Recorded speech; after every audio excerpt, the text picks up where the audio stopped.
తెలుగు రాష్ట్రాల్లో అతిపెద్ద lift manufacturer lifts ట్రై.com dealership కూడా ఇవ్వబడింది.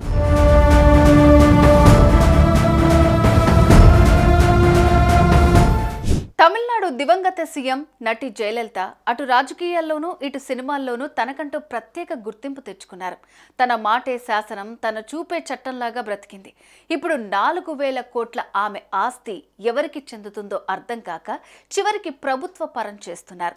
బ్రతుకంతా ఆరాటపడి కూడబెట్టినవి ఏవి మనతో రావని జయలలిత ఆస్తుల కథ మరోసారి ప్రపంచానికి చెప్పింది.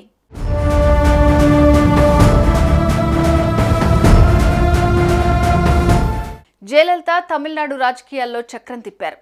ఆదాయానికి మించి ఆస్తులు కూడగట్టుకున్నారన్న కేసులో దోషిగా తేలడంతో రాజకీయ విమర్శలు, అనేక కేసులను ఎదుర్కోవాల్సి వచ్చింది.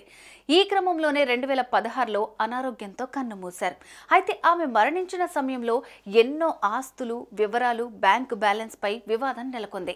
జయలలిత ఆస్తుల గురించి, వాటి గురించి, ఆమె కుటుంబ సభ్యులు, ప్రభుత్వానికి మధ్య జరుగుతున్న గొడవల గురించి అందరికీ తెలిసిందే.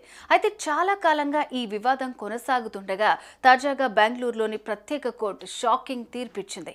ఆమె ఆస్తులన్నిటినీ తమిళనాడు ప్రభుత్వానికి అప్పగించాలని ఆదేశాలు జారీ చేసింది.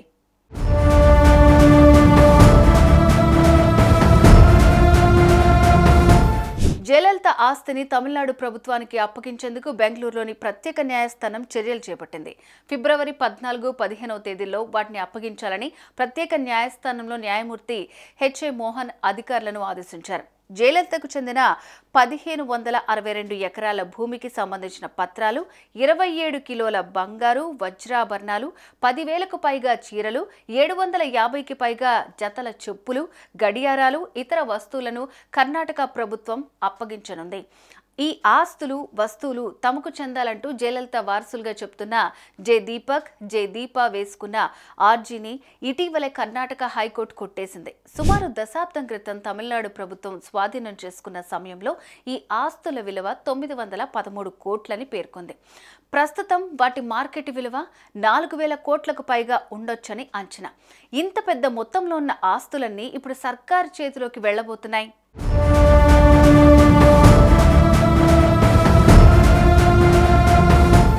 జయలలిత 1991-96 మధ్యకాలంలో తమిళనాడు సీఎంగా ఉన్నప్పుడు భారీగా అక్రమాస్తులు కూడబెట్టారనే ఆరోపణలు ఎదుర్కొన్నారు. ఈ నేపథ్యంలో 1996లో ఆమెపై అక్రమాస్తుల కేసులో తొలి ఎఫ్ఐఆర్ నమోదైంది. అనంతరం ఆమె 2 నెలల జైలు శిక్ష కూడా అనుభవించారు. 1997లో సెషన్స్ కోర్టులో విచారణ ప్రారంభమైంది. 2000 సంవత్సరం వరకు జరిగిన విచారణలో దాదాపు 250 మంది సాక్షులను విచారించింది న్యాయస్థానం. అయితే 2002లో జయలలిత మరోసారి ముఖ్యమంత్రిగా బాధ్యతలు చేపట్టారు. తమిళనాడు సీఎంగా ఉన్న జయలలిత కేసు అదే రాష్ట్రంలోనే విచారణ జరిపితే కేసు పక్కదోవ పడుతుందని డిఎంకే సుప్రీంకోర్టులో పిటిషన్ దాఖలు చేసింది.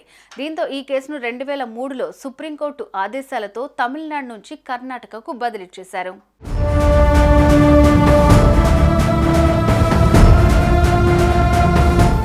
సుమన్ టీవీలో మీ పర్సనల్ అండ్ బిజినెస్ ప్రమోషన్స్ కోసం కింది నెంబర్కి కాంటాక్ట్ చేయండి.